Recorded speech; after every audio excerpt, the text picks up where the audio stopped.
رافضیوں نے جو کانفرنس کی ہے تحفظ بنیاد اسلام ایکٹ کے خلاف، اس سے بالکل دنیا پہ یہ بات واضح ہو چکی ہے کہ اہل سنت کو گستاخ کہنے والے خود بہت بڑے اہل بیت کے گستاخ ہیں، جس میں سر عام انہوں نے امہات المومنین کا انکار کیا، اما عائشہ پاک رضی اللہ تعالی عنہا کی شان و عظمت کا انکار کیا، کہا ہم ان کے ساتھ رضی اللہ تعالی عنہا نہیں لگائیں گے چونکہ ہمارے عقیدے کے اندر نہیں ہے، حضرت امیر معاویہ کے ساتھ ہم رضی اللہ تعالیٰ عنہ نہیں لگائیں گے کیونکہ ہمارے عقیدے کے اندر نہیں ہے، اور یہ کہنا کہ وہ رضی اللہ عنہ نہیں ہے یہ گویا کہ معاذ اللہ ان کے ایمان کا انکار کرنا ہے۔ تو سب سے بڑے تکفیری یہ لوگ ہیں جو ابوبکر عمر عثمان خلفائے راشدین کی خلافت راشدہ کے منکر ہیں اور ان کے رضی اللہ عنہ ہونے کے منکر ہیں، ان کی صحابیت کے منکر ہیں، کیونکہ یہ وہ لوگ ہیں کہ جن کی صحابیت امت کے اجماع سے اور صدیق اکبر کی صحابیت جو ہے وہ قرآن کی نص قطعی سے ثابت ہے۔ تو یہ کھلی کھلی اسلام سے بغاوت ہے اور قرآن پاک کا انکار ہے کہ قرآن جنہیں والسابقون الاولون من المہاجرین والانصار والذین اتبعوہم بإحسان، پوری امت کے لیے جن کی اتباع فرض اور لازمی قرار دے اللہ کی رضا کے لیے اور جنت کے لیے، تو یہ لوگ کھل کھلا کے ان کی شان و عظمت کا انکار کرتے ہیں، ان کی صحابیت کا انکار کر رہے ہیں۔ تو ان سے بڑے گستاخ کون ہیں اور ان سے بڑے تکفیری کون ہیں؟ اور بڑی اہم بات اس کے اندر یہ ہے کہ ڈاکٹر صاحب کے خلاف جو رافضیوں نے پرچہ کٹوایا ہے اور FIR درج کروائی ہے، یہ خود ان کے اپنے بیان کے ساتھ، خود انہوں نے اپنے اس اصول اور بیان کے ساتھ اپنے خود اس پرچے اور FIR کو انہوں نے مسترد کر دیا ہے اور خود انہوں نے اس کا رد کر دیا ہے، اس کو جھوٹا قرار دے دیا ہے، اس کو بے بنیاد قرار دے دیا۔ کیوں کہ اس میں اس نے کہا، رافضی ملا نے اس نے کہا کہ یہ تو بڑی مصیبت ہے، ہم پہ پابندیاں لگائی جا رہی ہیں، ہمارے اپنے اعتقادات ہیں، ہمارے اپنے عقیدے ہیں، تو ہم اپنی محفل کے اندر مجلسوں کے اندر ہم تو کھل کھلا کے جب جمل کی بات کریں گے، سفین کی بات کریں گے تو ہم تو اس طریقے کے خلاف ہے، انہیں حق پہ نہیں مانتے، معاذ اللہ انہیں یعنی باطل پہ اور گناہگار مانتے ہیں، ظالم مانتے ہیں، یعنی ہمیں اجازت دی جائے کہ ہم تو گستاخی کریں گے، ہم تو عائشہ پاک کو ام المومنین بھی نہیں مانیں گے، رضی اللہ تعالی عنہ بھی نہیں مانیں گے، اور ہم انہیں باطل پہ بھی کہیں گے، گناہگار بھی کہیں گے، ہمیں نہ روکا جائے چونکہ ہمارا عقیدہ ہے۔ تو بھائی جس طرح تمہارا عقیدہ ہے ہمارے نزدیک وہ لعنتی عقیدہ ہے، جھوٹا عقیدہ ہے اور گستاخانہ عقیدہ ہے۔ ہمارے اہل سنت کے نظریے کے اندر اصحاب جمل کو بکواس کرنا، بھونکنا تمہارے عقیدے کے اندر جائز ہے، تم ثواب اور دین سمجھو اپنا۔ تو اسی اصول سے تم نے جو جلالی صاحب کے خلاف FIR درج کروائی ہے کہ گستاخی ہو گئی، وہ ہمارے عقیدے کے اندر گستاخی نہیں ہے، اس لیے کہ اہل سنت کے نظریے کے اندر خطا اتحادی کی نسبت قطعاً گستاخی نہیں ہے۔ اگر یہ گستاخی ہوتی تو کبھی بھی انبیاء کرام کی طرف اس کی نسبت نہ ہوتی، ام المومنین عائشہ صدیقہ کی طرف نسبت نہ کی جاتی، حضرت معاویہ کی طرف نسبت نہ کی جاتی، طلحہ زبیر کی طرف نسبت نہ کی جاتی۔ اس وجہ سے ہمارے عقیدے کے اندر یہ گستاخی نہیں ہے، اور جو سنی کہلوا کر اس کو گستاخی بدبی کہہ رہے ہیں وہ فسادی ہیں، یا حسد کی بنا پر یا جہالت کی بنا پر یہ کہہ رہے ہیں، یا غلط صحبت کی وجہ سے وہ کہہ رہے ہیں۔ تو اب تمہارے اپنے اصول سے تم نے جو FIR درج کروائی ہے، تم نے خود اس کی مخالفت کر دی، اسے جھوٹا قرار دیا ہے، جس طرح تمہیں حق ہے کہ تم جناب اپنی محفل خانوں کے اندر، مجلسوں کے اندر جو مرضی بکواس کرتے رہو، تم کہتے ہو ہمیں اجازت دی جائے صحابہ کرام کے بارے میں، یہ ہمارا نظریہ ہے، ہم نے اصحاب جمل کو بھی بکواس کرنے ہیں، اصحاب سفین کو بکواس کرنے ہیں، ہم نے رضی اللہ عنہ بھی نہیں ماننا۔ تو جس طرح تمہیں حق ہے، حالانکہ تمہارے یہ نظریات ہمارے نزدیک باطل ہیں اور بالکل بے ادبی اور گستاخیاں سراسر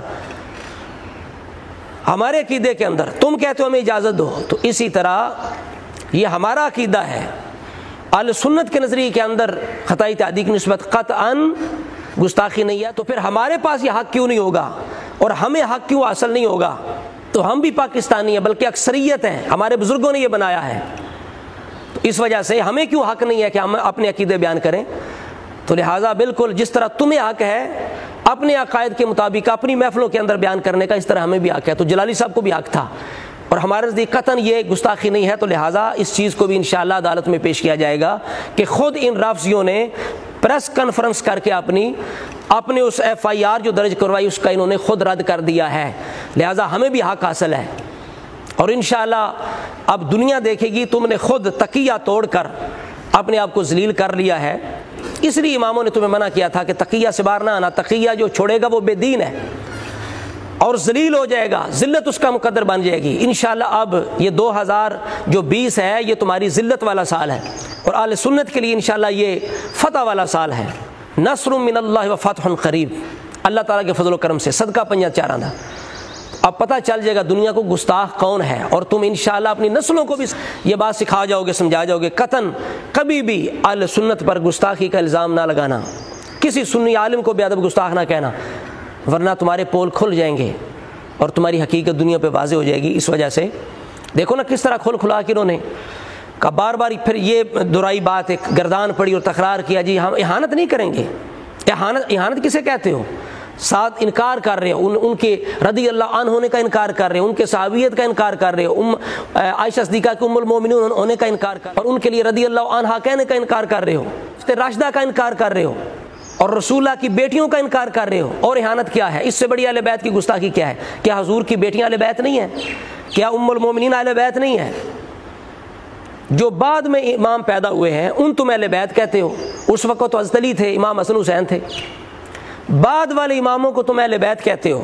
تو جو اس وقت جن کے حق میں یہ آیت نازل ہوئی، یہ پوری آیت نہیں ہے انما یرید اللہ لیذھب عنکم الرجس، یہ آیت کا حصہ ہے، شروع ہوتی ہے وَقَرْنَ فِي بُيُوتِكُنَّ، اللہ کریم 5 حکم دے کے آگے فرما رہا ہے، یہ حکم کیوں دیے ہیں؟ انما یرید اللہ لیذھب عنکم الرجس اہل البیت ویطہرکم تطہیرا، اللہ تمہیں پاک دیکھنا چاہتا ہے۔ تو امہات المومنین کو تم اہل بیت سے نکالتے ہو، لہذا بالکل یہ تمہارا نظریہ بھی گستاخی پہ مبنی ہے اہل بیت کی۔ رسول اللہ کی بیٹیوں کو اہل بیت نہ ماننا بلکہ بیٹیاں ہی نہ ماننا، یہ دوہری گستاخی ہے، اہل بیت بھی نہ ماننا، بیٹیاں بھی نہ ماننا۔ اس سے بڑی گالی ہے کہ رسول اللہ کے لیے کہ جو کسی کی بیٹی ہو، اور ہمیں کہتے ہیں بخاری کے اندر لکھا ہے، بخاری کے اندر، تو یہاں تو تم نے اپنی کافی سے بھی بغاوت کر دیا، تمہاری کافی کے اندر لکھا ہے 4 بیٹیاں رسول اللہ کی۔ تو اس وجہ سے اب دیکھیے کس طرح یہ کہتے ہیں احانت نہیں کریں گے، اور احانت کسے کہتے ہیں؟ بتاؤ نا کون سی احانت ہوگی؟ باغ فتح کا مسئلہ تمہارے ذاکر کرتے ہیں تو کھل کھلا کے ابوبکر صدیق کو بکواسات کرتے ہیں، جس طرح احمد سلطانی ملعون نے بکواس کیا، آصف علوی ملعون نے بکواس کیا۔ تو آپ بتاؤ نا وہ احانت ہے یا نہیں ہے؟ اب ضروری حکومت سے ان سے پوچھے، علماء سے ان سے پوچھیں، بتاؤ احانت کیا ہوتی ہے؟ وہ خود وضاحت کرو، ہمیں لکھ کے دو کہ یہ احانت ہوگی، تاکہ کل کوئی تمہارا ذاکر، تمہارا کوئی عالم بکواس کرے تو اس پہ وہ دفعہ لاگو ہو سکے۔ تو اب ان سے پوچھنا چاہیے کہ جو حامد سلطانی نے بکواس کیا، دیگر ان کے ذاکر جو گالیاں دیتے ہیں ابوبکر صدیق کو، صحابہ کرام کو، اللہ تبارک و تعالیٰ کی توہین کرتے ہیں، رسول اللہ کی توہین کرتے ہیں، صحابہ کی توہین کرتے ہیں، اہل بیت کی توہین کرتے ہیں، تو ان کے خلاف تم کن طرح ایکشن لیتے ہو؟ کتنوں کو تم نے اندر کروایا؟ اپنے مولویوں اور ذاکروں کو کتنوں کو اندر کروایا جنہوں نے بکواسات کیے، جنہوں نے گستاخیاں بے ادبیاں کی؟ تمہارے نزدیک کس بات کو احانت کہا جاتا ہے؟ وہ بھی سمجھاؤ نا، دنیا کو پتہ چلے نا یہ احانت ہوتی ہے، یہ ادب احترام ہوتا ہے۔ لہذا جتنی بھی اشرف سی ملا نے باتیں کی پریس کانفرنس کے اندر، سب قرآن سے ٹکراتی ہیں۔ رسول اللہ کی بیٹیوں کا انکار کیا، قرآن کی مخالفت ہے۔ قرآن کہتا ہے یا ایھا النبی قل لازواجک و بناتک، اے نبی اپنی ازواج اور بنات سے کہیں، بنات بنت سے نہیں، بنات سے، بنات سے کہیں، یہ قرآن کی مخالفت۔ کہا ہم خلفاء راشدین نہیں مانتے، یہ قرآن کی مخالفت ہے۔ قرآن کہتا ہے اولئک هم الراشدون، کہ حضور کے صحابہ راشد ہیں، یہ کہتے ہیں ہم نہیں مانتے۔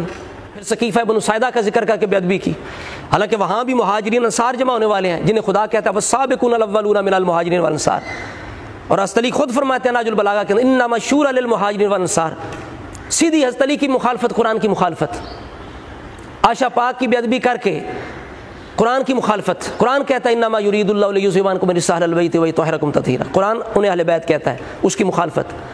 حضرت معاویہ کی صحابیت کا انکار کر کے قرآن کی مخالفت، اہل بیت کی مخالفت، حسن حسین کی مخالفت۔ قرآن کہتا ہے قل لهم وعد اللہ الحسنى، سب سے اچھا وعدہ فرمایا، یہ کہتے ہیں ہم صحابی نہیں مانتے۔ اگر وہ صحابی نہیں تھے تو حسن حسین نے ان کے ہاتھ میں ہاتھ کیوں دیا، ان سے جنگ کیوں نہیں کی؟ تم کہتے ہو جنگ کی یا مقابلہ کیا، تو جن سے حضرت علی نے جنگ نہیں کی ان کو مانتے ہو؟ اہل سنت ہے نا کہ حضرت علی نے ابو بکر صدیق، عمر فاروق، عثمان غنی سے جنگ نہیں کیا، ہم انہیں بھی مانتے ہیں۔ حسن حسین نے معاویہ سے جنگ نہیں کیا، ہم انہیں بھی مانتے ہیں۔ تو یہ ہے اہل سنت کی حقانیت۔ تمہارا تو اصول ہی کوئی نہیں ہے، بنیاد نہیں ہے، نہ اہل بیت کی سیرت ہے، نہ قرآن، نہ تمہیں اہل بیت کی مطابقت حاصل ہے، نہ قرآن کی مطابقت حاصل ہے۔ کہ دونوں چیزیں الحمدللہ اہل سنت کے پاس ہیں۔ رسول اللہ نے فرمایا تھا 2 چیزیں چھوڑے جا رہا ہوں، اللہ کی کتاب اور اہل بیت۔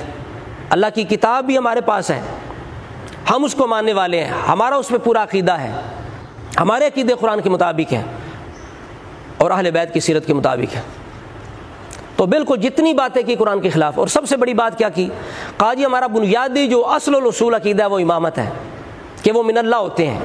تو ہم اس کے جواب میں کہتے ہیں کہ انشاءاللہ تعالی صدقہ پنجہ چاراں دا قیامت تک تمہارے پاس کوئی دلیل نہیں ہے، صدیاں گزر گئی نہ ایک بھی تمہارے پاس قطعی الثبوت قطعی الدلالت دلیل نہیں ہے، نہ پیش کر سکتے ہو۔ اگر تمہارے پاس کوئی دلیل ہے تو آپ موقع ہے جلالی شیر کے سامنے پیش کرو، تمہیں پتہ چل جائے گا کہ تمہارے عقیدہ امامت کی حیثیت کیا ہے۔ اور جلالی صاحب کے سامنے آنا تو بڑی بات ہے، جلالی صاحب کے کسی شاگرد کے سامنے بھی تم اپنا عقیدہ امامت ثابت نہیں کر سکتے، اور اب موقع ہے تمہارے پاس، اگر تم عقیدہ امامت اپنا ثابت کر دو عدالت کے اندر تو ہم جناب تمہارا عقیدہ مسلک قبول کرنے کے لیے تیار ہیں، ہمارا تمہارا اختلاف ختم۔